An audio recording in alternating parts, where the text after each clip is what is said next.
of the SAOUG. So please, if you don't know me, get to know me. I really want to hear from our members and the people that join these sessions in terms of what is the more that they want to see more of, and what could we be doing better.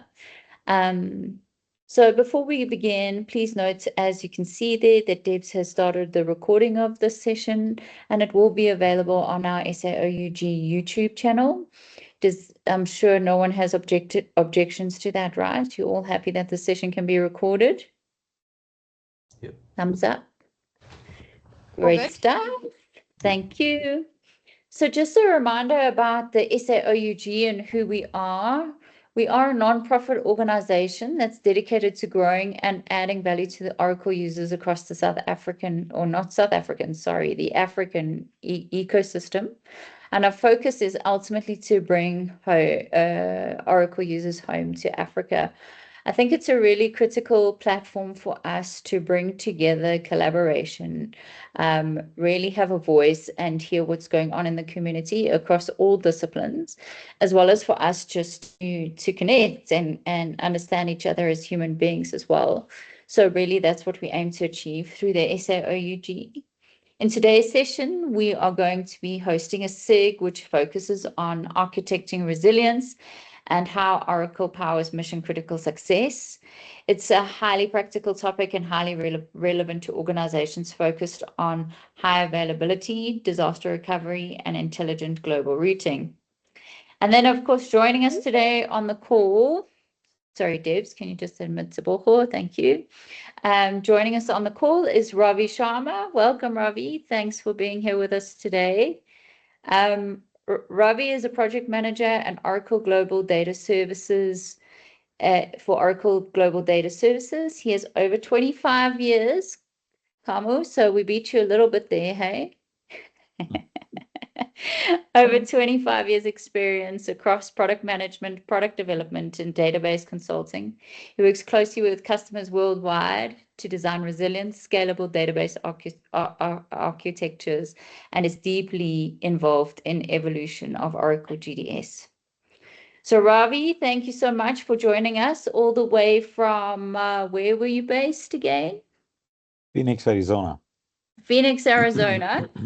So all across the seas, thank you for joining us and just sharing your expertise with us tonight. Well, for us tonight, your morning. But on that note, I'm going to hand over to you, Ravi. Thank you so much. Well, thank you, Michelle, and thank you, Debs, for putting this together. It's great to be here, and thank you, everyone, for joining. I know it's late in the evening for you, but I appreciate you taking the time to listen in. So architecting resilience, how Oracle Global Data Services powers mission-critical success is the topic we will cover today during this session. My name is Ravi Sharma. As Michelle said, I'm the Senior Principal Product Manager for Oracle Global Data Services.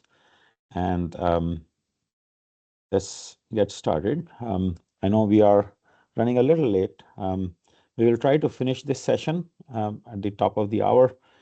And so I might rush through some of the slides in the middle, but you feel free to reach out to me if you want to connect and learn more or follow up. With that, why does architecting resilience matter? And that's a key question. So as you may have observed, businesses now want always on operations, basically continuous availability. They want it at global scale, and they want it with zero or near zero downtime. And that's the world that we live in today. And so we have to have solutions that make it possible to deliver this level of capability. And that's where GDS comes in. What you will learn today in this session is basically some GDS fundamentals, basic concepts. We will talk about some proven database architecture patterns. We will look at what outcomes you can expect once you deploy GDS, in terms of how it can simplify your HA and DR capabilities, and how it can make your overall workload management capabilities far greater than what you may have today without GDS. And so this session is for DBAs and database architects who are building such resilient database architectures and or data clouds, in general. So GDS, is basically a policy-driven global services layer that abstracts your replicated and distributed databases. The core components of GDS are basically a few. In fact, two main components there. One is what we call GSMs, Global Service Managers, and the other is the GDS catalog, which is a repository of metadata. And then, of course, you have components on the client side and on the server side in terms of your policies, your global services that are deployed on your databases, and there are some client components that we'll go into.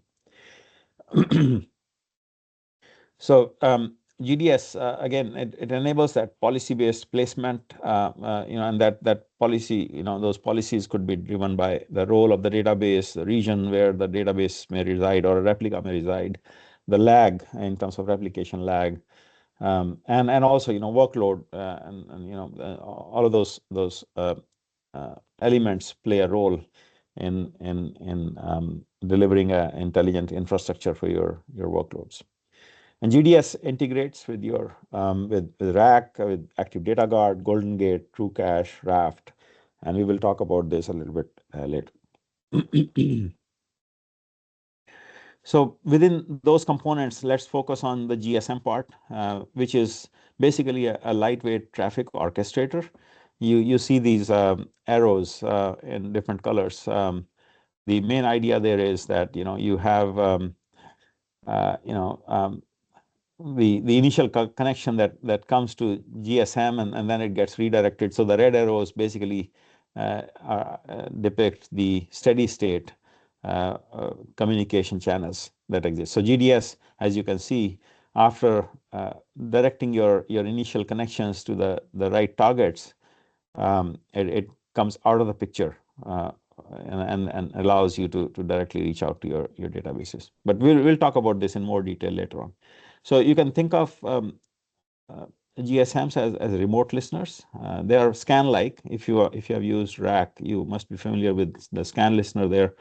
It's similar to scan, but it is much more powerful. GSM is not a single listener process running on your target database. Sorry, it's not a single process running on your GDS tier. It's trying to minimize this window. Actually, sorry for the distraction. The participant window on the side, it keeps popping up in the middle and blocks the view a little bit.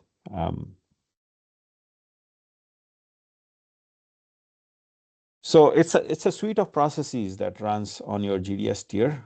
We will talk about this a little bit later on, but there are there is a component to it that interacts with the client side. There is a component of it that interacts with the database side, and so forth. And there is also a component that interacts across GSMs and all that. GDS extends the concept of a database service to a global service. And that global service can now run across databases versus what you have today in for example, a RAC configuration. You have local services that can move across instances. For example, in a GDS setup, you have global services that can move across databases. So it's conceptually you can visualize that as a core capability.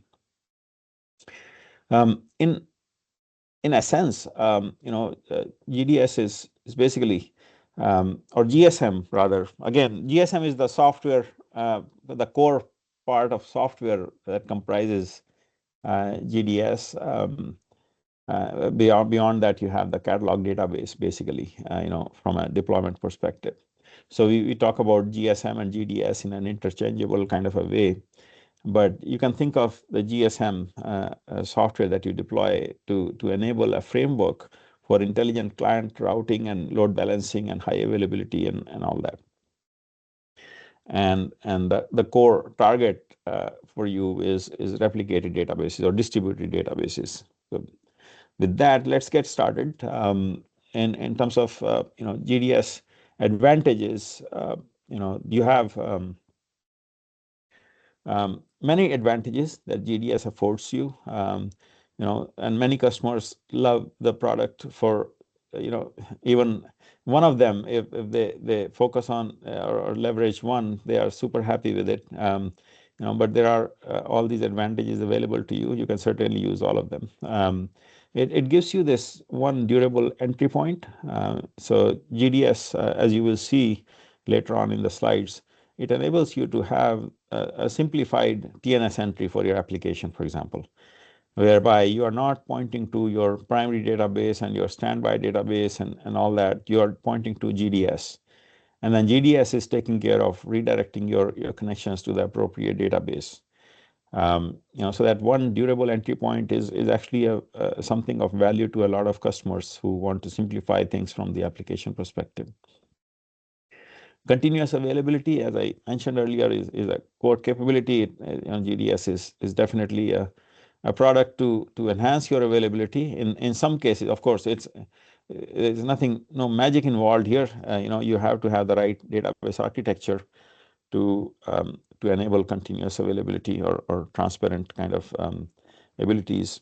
But it does enhance your availability significantly. We have seen situations where a patching event now takes minutes versus hours that it used to take, and things like that. It allows you to do dynamic load balancing. It makes scaling easier. It makes migrations quicker.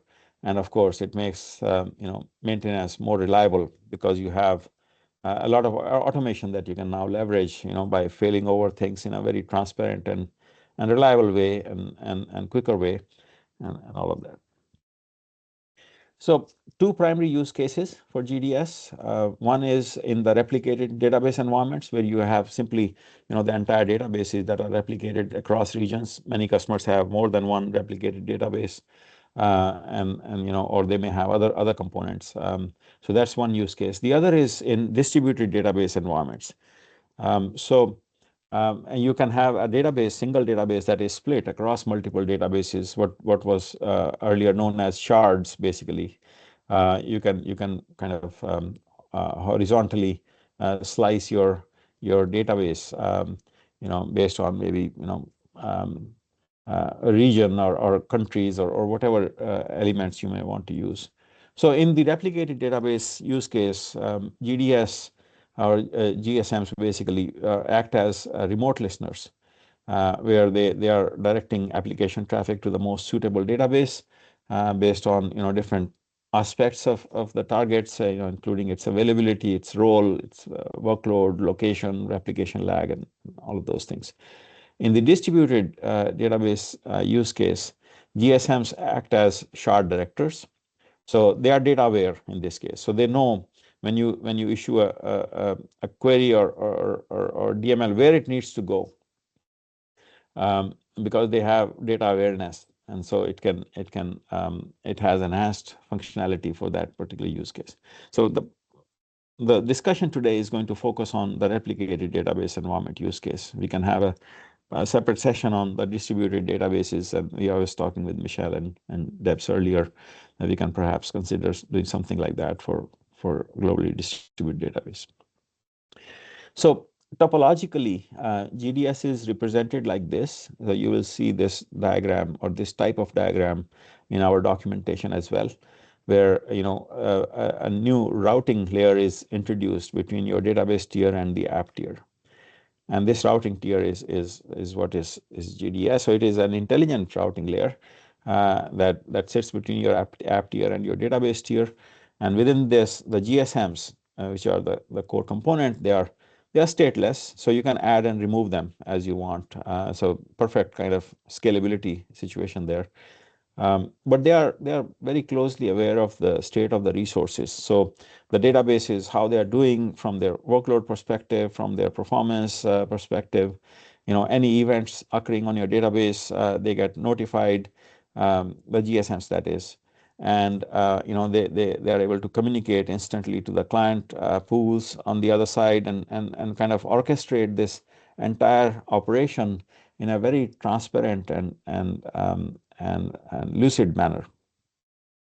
So they of course are very intelligent in terms of the information that they collect and have from your target databases. They have and using that information, they are able to make these decisions very intelligently to route your connections and to manage your workloads. So traditionally, there was no built-in way to automatically, balance workloads across replicas, right? So you either had to do it manually, or you had to, fix things. If you were using Active Data Guard, for example, or Golden Gate, you had to create, things manually. There was no automated way. GDS addresses that. There was no seamless way for applications to detect, and failover connections to standby or replica in the earlier times without GDS. And GDS again fixes that problem. And there was no centralized way for folks to orchestrate, or technology or tools to orchestrate many enterprise data services across many databases. And GDS again, through its GDS CTL interface, the GDS control utility interface, it makes it possible to do all of that. So let's look at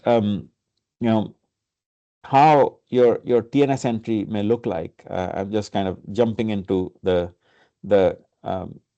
core part of the conceptual understanding of GDS here.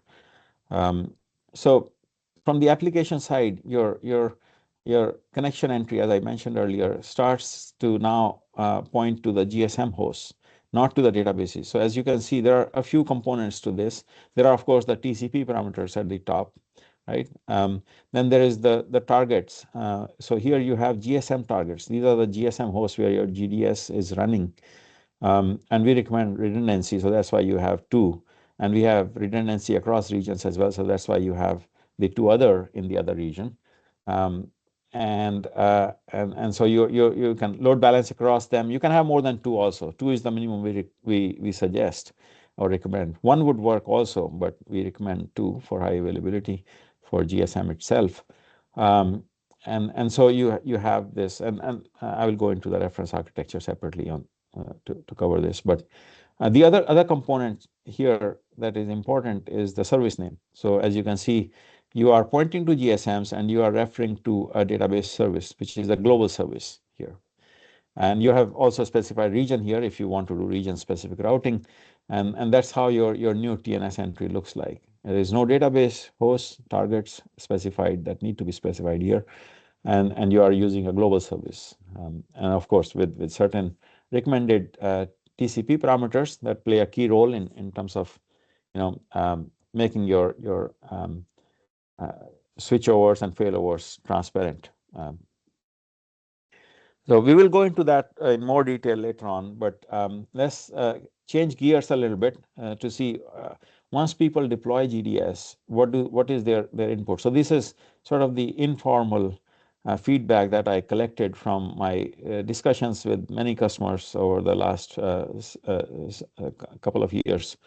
And these are, again, as I said, informal comments. So one customer is very happy with the fact that GDS now allows them to patch without incurring significant downtime and without having to wake up the broader team in the middle of the night.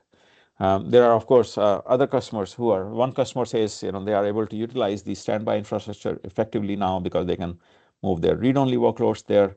Another customer, this one is in Europe, says GDS has transformed the way we manage our databases. What they actually mean is that the way they manage their database, not database, but businesses, but the way they manage their business, because they are a SaaS provider. And earlier, the SLA they were offering was a 4-hour downtime every quarter because they would go through this elaborate process, the patching process, and they had to negotiate a 4-hour downtime every quarter. Now, this patching happens in less than 4 minutes. So they are able to offer much more effective or significantly better SLAs to their customers. Being a SaaS provider, I think that matters a lot. You can, in some cases, even charge more for your services when you have that kind of reliability. And so that's a key aspect of GDS. Another customer says it has been a game changer. They started using it to facilitate their migration from 12C to 19C. But once they saw its capabilities and saw it in action, it became a kind of a foundational tool for them. It became a part of their standard way of doing things. And now they use it extensively within their organization. Another customer says, we mostly use GDS for relocating. This is a government customer, actually, in the US. They say we use GDS for relocating databases, and they are super happy with just that capability. They don't do any workload, split or any, other stuff. They are just happy with the fact that, they are able to relocate databases in a very simple and transparent way. So there are, any product that you look at, you have to, consider what are the jobs that it helps me do, right? Any tool that you pick up or use, it has to help you do some jobs and do them more effectively. So what is it about GDS that what are the jobs to be done that GDS facilitates? So I did a bit of an analysis on this, and there are clearly some very important jobs that DBAs do, and I have these for the architects and application developers also later on. But if we just look at the DBA function, you will find that some of the critical jobs revolve around OS patching and upgrades, or database patching and upgrades. The other maybe how they may be able to use what capabilities they may have for scaling of their database infrastructure, and so forth. So if you I won't go into the details on these, but what I would suggest is that you will have a copy of this presentation, but I would like you to spend some time thinking about these and how GDS can help you with all of these jobs, which it does, as you will cover later on in the presentation. So I will skip through this section. There are a whole set of jobs that are done by people across the enterprise that can benefit from GDS, whether they are the ones deploying it or not. But the fact that this infrastructure then becomes available to them, the capabilities become available to them, they can certainly benefit from GDS. So let's look at some of the common use cases. These are the popular use cases. A lot of customers today use GDS for business continuity. Just for switch over and failover and making it transparent to the application, so you don't need to restart your app tier and do all of that stuff. A very large percentage of customers use it just for that, and it delivers tremendous value. Like I said earlier, going from a 4-hour downtime on a quarterly basis to a less than 4-minute downtime is very significant. And in other architectures, if you are using Golden Gate and other technologies, you can perhaps reduce it much further. With Raft replication, you can perhaps bring it down to to seconds. And so it all depends on your database infrastructure and the replication technologies. But it's a game changer. That kind of capability at the database tier. You only see the benefits of those capabilities there once you are able to leverage that kind of capability, right? So and what allows you to leverage that capability is GDS, because from the application side, you need to see that transparency delivered to your application, and GDS delivers that transparency because the infrastructure is now capable. Without that, you still have to do things manually, and you have to possibly incur greater downtime in doing all of those things manually. But GDS makes it all transparent. Of course, the query offloading piece is also very significant. This is where you can, because you are using, in many cases, you may be using Active Data Guard, for example, you can offload your read-only workloads, at least some of it, if not all, depending on your workloads. to your standbys, and that way reduce your consumption on the production side, on the primary side, right? And you can even, I've seen customers who reduce their CPU count on the production side and allocated some to the standby, thereby, without spending additional money, they are able to do things better. And it's not just relocation of some workload, it's also the workloads individually kind of perform better, because now your read write workloads perform better because you have eliminated some of the workloads and shifted it over. And you can do geo-aware and lag-aware routing. You can do this cache use case is also very significant. So Oracle True Cache is a new product that just came out. With True Cache, you can serve your instant query kind of workloads. Think of e-commerce applications where you need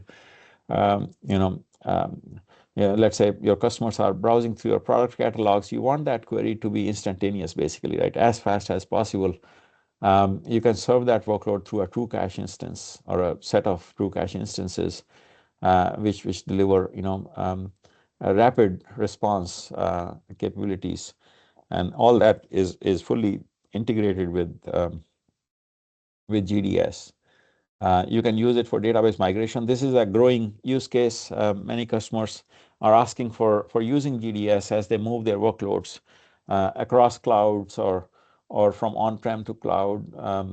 GDS can play a key role, because all you need to do is set up your standby in the cloud or across the clouds, and just switch over your application to instantly point to the new location. So there is no extended downtime when you are migrating your databases and all that. That's all very powerful.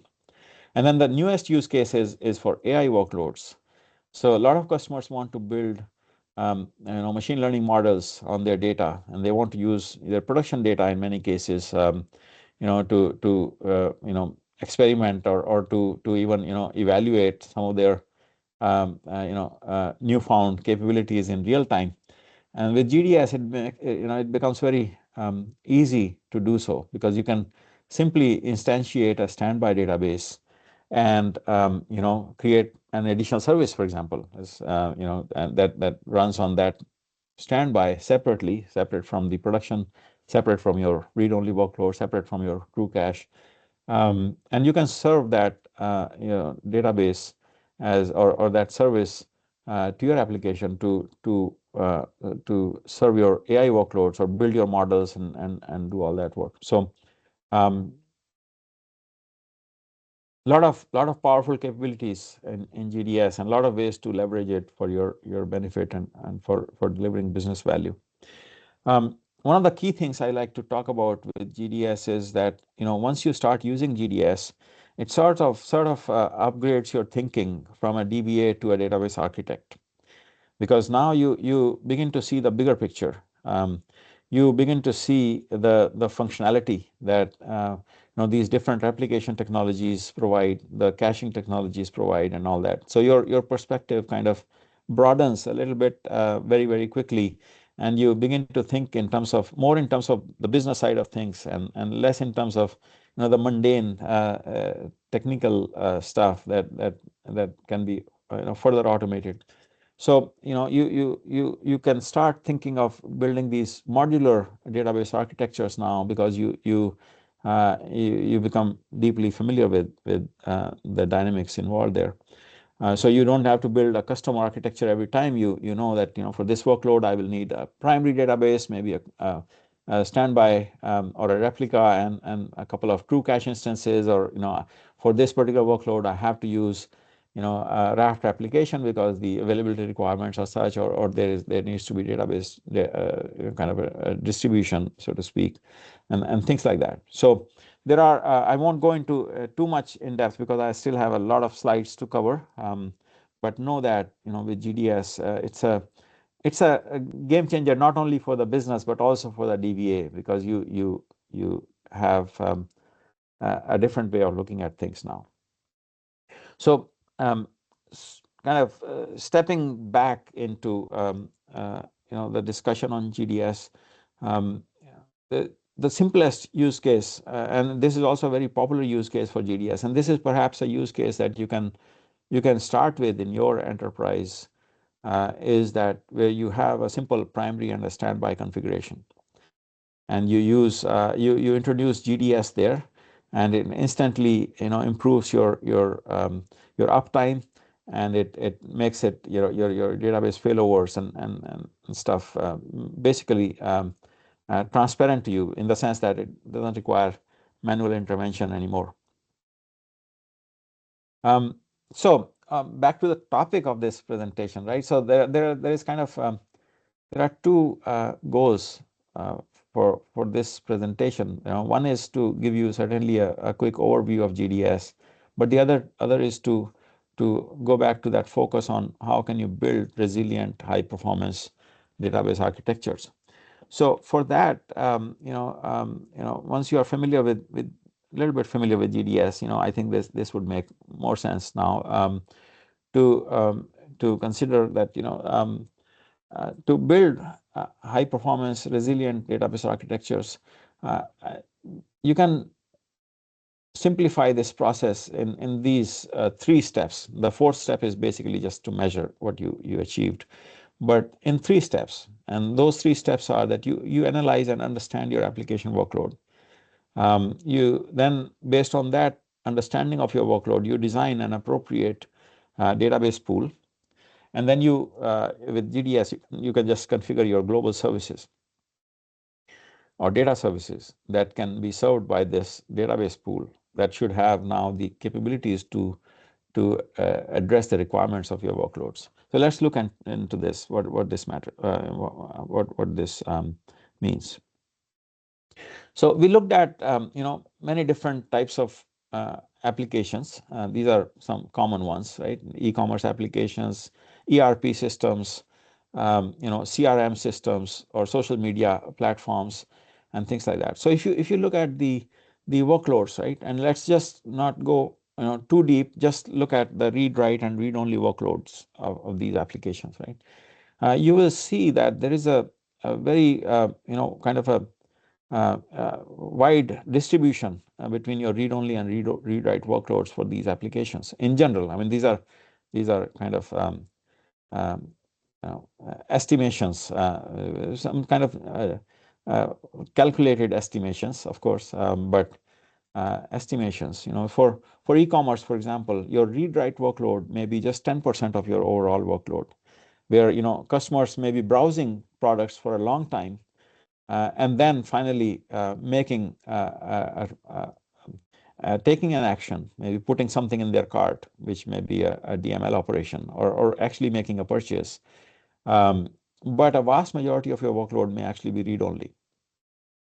Similarly, in a social media platform, also a similar distribution may be there, where people are just browsing and scrolling and not necessarily posting as frequently or commenting as frequently and things like that, right?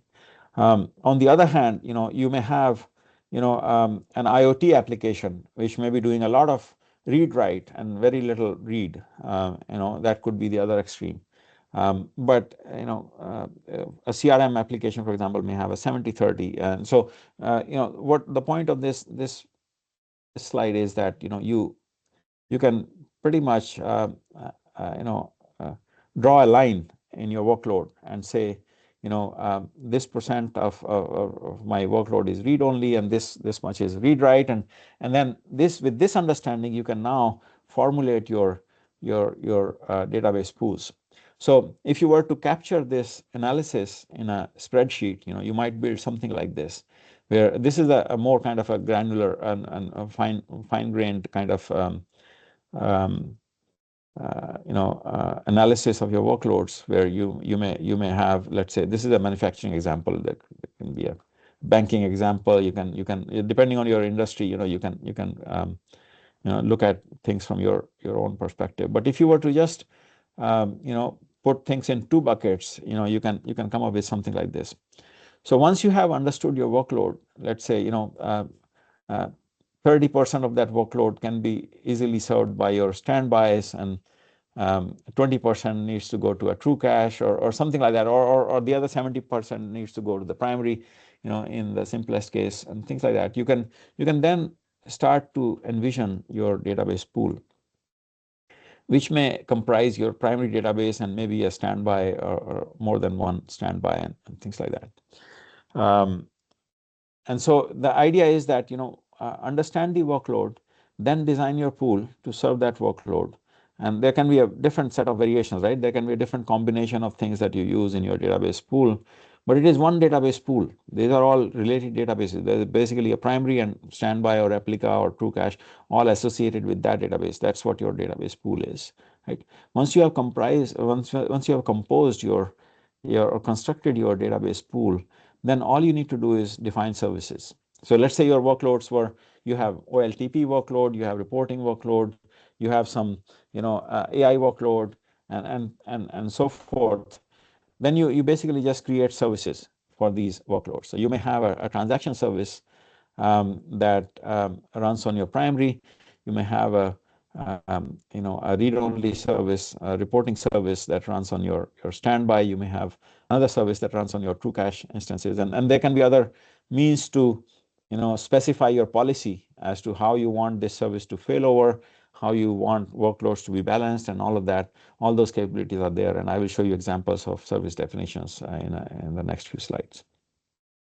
But that's the core idea with GDS, that you can analyze your workloads, outline the different workloads your database infrastructure needs to serve, and then define global services to serve those workloads. And these services can be then orchestrated across your database pool, across your primary and standby and replica and true cache instances and so forth, to give your business and your application a level of service that it expects, and the level of availability that it can benefit from.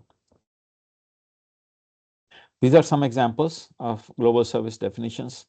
You can, as you can see, you specify your preferred and available databases, right? Not instances, databases, right? Because these are global services.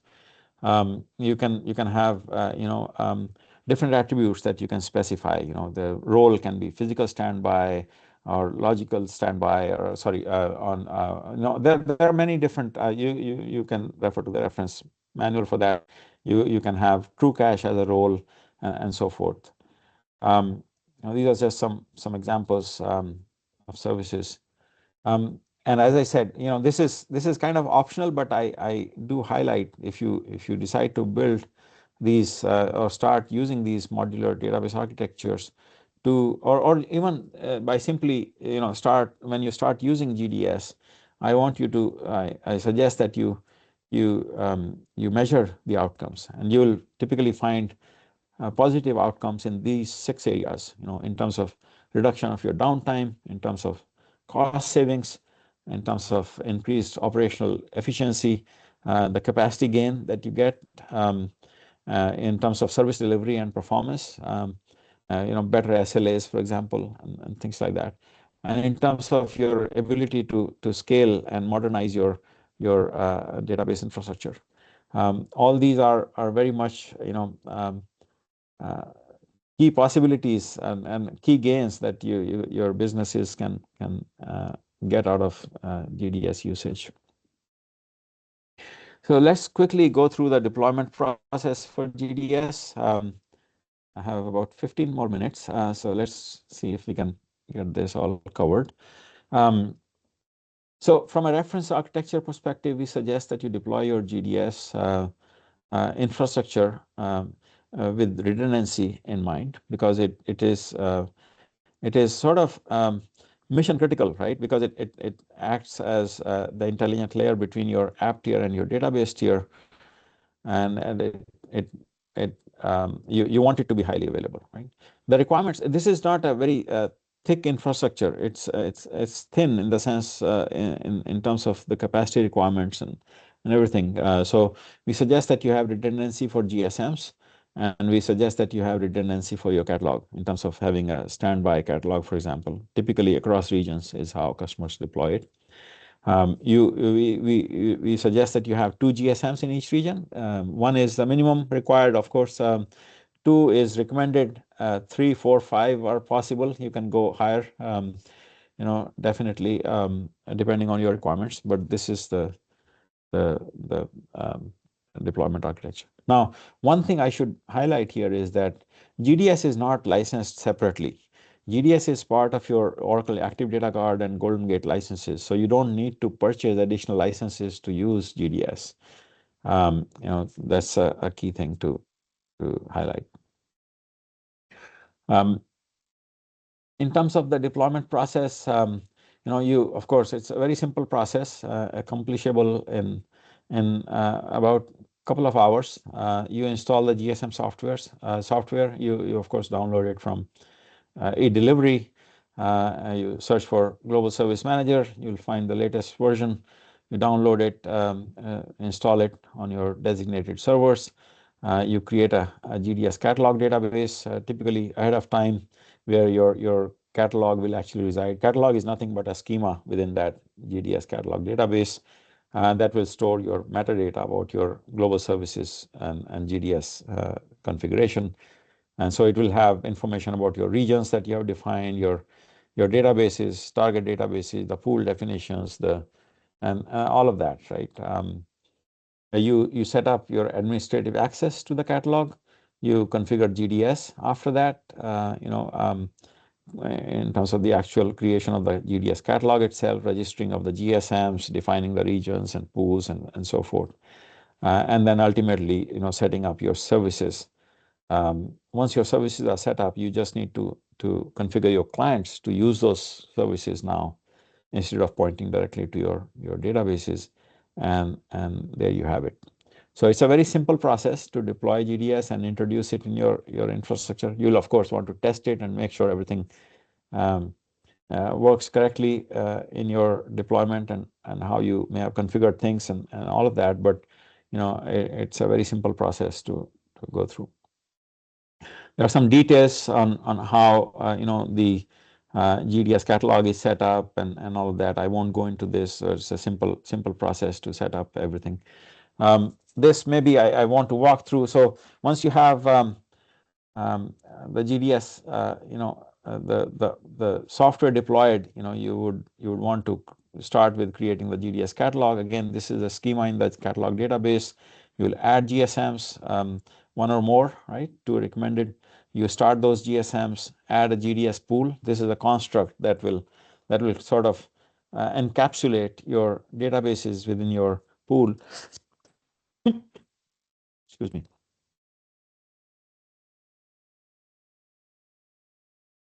Then you would add databases to your pool, specifying region if applicable. You would add services, and notice that here, when you are adding services, you're not adding those services to a database. You're adding those services to a database pool. And then you are specifying where those services you would want them to run normally, and where you would want them to fail over, etc. This is important to understand because you are not dealing with individual databases, you are defining services. These services, GDS will create these services inside the databases. Typically, all the databases will need to have these services defined, but there is a distinction there, right? That you as a user, you are only dealing with your policies that you encapsulate in these statements to obtain the desired behavior. And then you would start the service on the pool, and there you have it. After that, your application can start connecting to these services and start using your infrastructure. Again, the TNS entry, we have already gone through this. I won't go through this again, but it should be clear that now you see those two GSM entries for each region, and you see the global service name at the bottom that is specified and why we do that. I skip through the application side of changes that are basically you just need to plug in change your TNS entry in your application to point to the GSM entries now, the new TNS entry and all that, and you specify a few other elements that you can refer to in the documentation.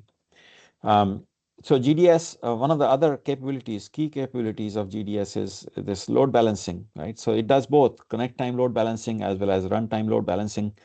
Connect time load balancing only impacts your initial connects. When you set up your connection pool, for example, at that time the connections will of course point to the GSMs where they will consult where they need to be directed towards, and then once they are established with the target databases appropriately, then GSM is kind of out of the picture for those channels. That communication between your app tier and your database tier happens directly. It's not via GSMs, right? It's not a proxy. It's not playing any role in terms of making the connection path any longer than it needs to be. But it does serve a key purpose because it is aware, GSMs are aware of your database workloads and their state, events happening on your database infrastructure and all that.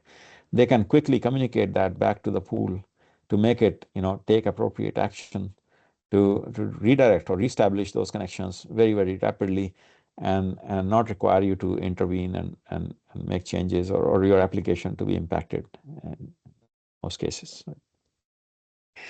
So and then of course, so that's the connect time load balancing, and the runtime load balancing aspect is basically that you're also getting the runtime load advisory.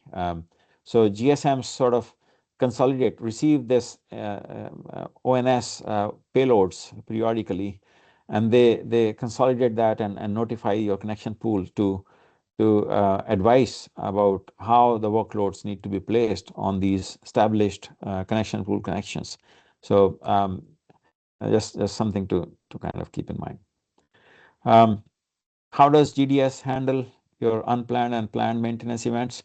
Well, for unplanned outages, you don't have to do anything. Once you have defined your services, you're using the supported clients, Oracle UCP, ODP.NET, OCI, WebLogic, Active Grid Link, and so forth. You cannot do anything. Because these are unplanned outages, you don't get a chance to do things ahead of time, other than defining your policies, what should happen when there is a failure. So GDS takes care of things automatically. It can relocate services. It can publish fan events to your clients.